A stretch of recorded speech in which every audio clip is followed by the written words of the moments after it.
Houthi rebels in Yemen, backed by Iran, announced they launched missiles toward sensitive military sites in Israel, marking the group's entry into this war. CNN's Eleni Jacos.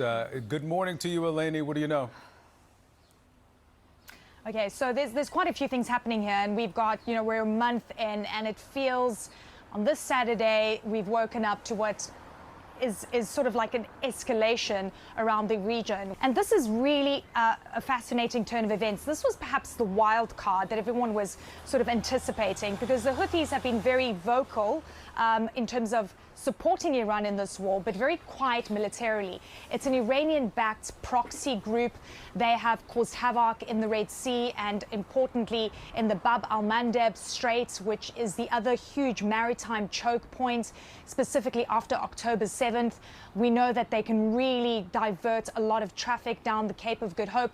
We're already seeing the Strait of Hormuz that is completely being choked off, causing, incredible crises on the oil front around the world. And now with this front opening up, where they say they launched a barrage of missiles towards Israel, this is clearly an escalation that we're seeing, as we're hoping on the sidelines, that President Trump and even the Iranians might be looking for a diplomatic off-ramp. What is very certain right now, that Iran has a strategic hold over the Strait of Hormuz, something the Gulf countries won't accept. And of course, President Trump is trying to get a coalition of countries to try and open that strait up, as we still see strikes across the region. Victor. Hello, Bobby Jones here for Midas Touch and Valor Media Networks. Over this past weekend, a major development happened between the United States, Israel, and Iran, and the conflict that President Trump is calling a one-week excursion. The Houthis entered the chat. A second front in this conflict has now been opened because the Iranian-backed Houthis had 2 missile drone attacks over 24 hours over the weekend. Now, for those who don't know who the Houthis are, they are a group that has some very complex political ties. Bottom line is they have been backed by Iran for a very long time. The fact of the matter is the United States has not really done a good job in strategizing through this conflict. They said they had a plan for the Strait of Hormuz, yet it's shut down. And now they're saying, yes, we knew the Houthis would be involved, but yet seem to be caught off guard by their attack. The bottom line with all of this is we now have a multi-faced geopolitical multiplier that the military and diplomats have to deal with. And it's going to make the off-ramp, the way to end this, even more complicated. So let me explain to you why this is a significant deal. The Houthis may have more control over this situation dealing with the Red Sea than the Iranians do by dealing with the Strait of Hormuz. With the Strait of Hormuz, we're talking about one strategic choke point. Now, it's a significant one. 20% of the world's oil goes through there, 30% of the natural gas goes through there, etc. However, the Red Sea and the Bab al-Mandeb, or as we call it, the BAM for short, at the base of the Red Sea, deals with $1 trillion of economic trade to go through there every year. It's only 16 nautical miles wide when compared to the 21 nautical miles that the Strait of Hormuz is at its most narrow point. Make no mistake, any expert that has any background in maritime economics or maritime war say that this is the nightmare scenario, where you have both of those straits shut down and basically holding the world's economy as hostage. Now, this is even more complicated because the United States public reporting has said 13 of their bases have been abandoned. 13. So you don't even have a force that's on standby, on staff at the various bases throughout the Middle East where they could proactively do something about the situation. This is not good. I don't know how having abandoned U.S. bases means you're winning the war, but according to President Trump and Secretary of Defense Hegseth, the United States is winning. But if we're truly winning, let's do a comparison just a couple of years ago to right now.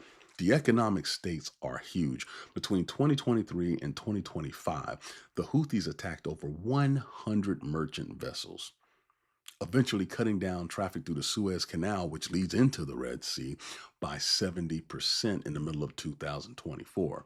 The oil flow through the BAM was cut in half at that same time. The rerouting to get out of that situation means you have to go around the Cape of Good Hope, which is the southern part of Africa, and come all the way back up. That's weeks added to a transit. Major economic impact for countries who are waiting for oil and other goods to come through there. And then when you factor in that the ports that these ships could stop into to refuel and get ready for such a long trip, such as the Saudi port of Yanub and the Red Sea, all of these places are not only under the missile envelope of the Iranians, but many of them have already been attacked. And so now we're talking about insurance issues. Yet again, the same things happening in the Strait happening now in the Red Sea. When you look at both of these areas being disrupted simultaneously, the question of when the return to normalcy comes in and how long can the worldwide economy deal with such basically feedback?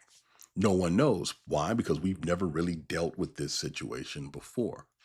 So back in 2023 and 2024, when these things became issues, the United States did something that was very unique. They called upon their allies and they formed a coalition of maritime forces.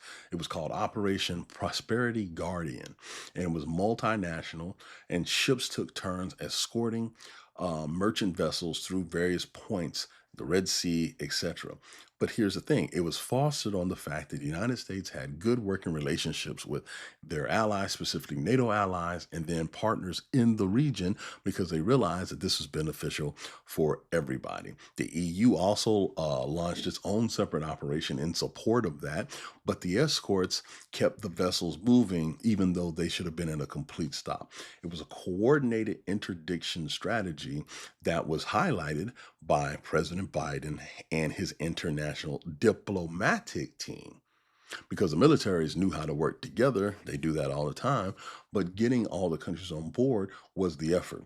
Now let's basically apply the Trump tax to everything.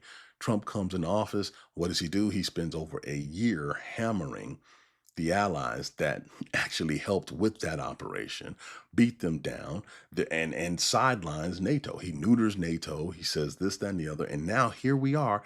No one's volunteering to escort these merchant vessels. And then at the same time, President Trump is mad with these countries for not sending anybody.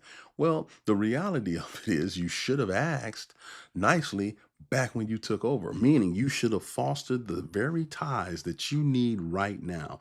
Granted, yes, you did start this. This was a conflict of choice.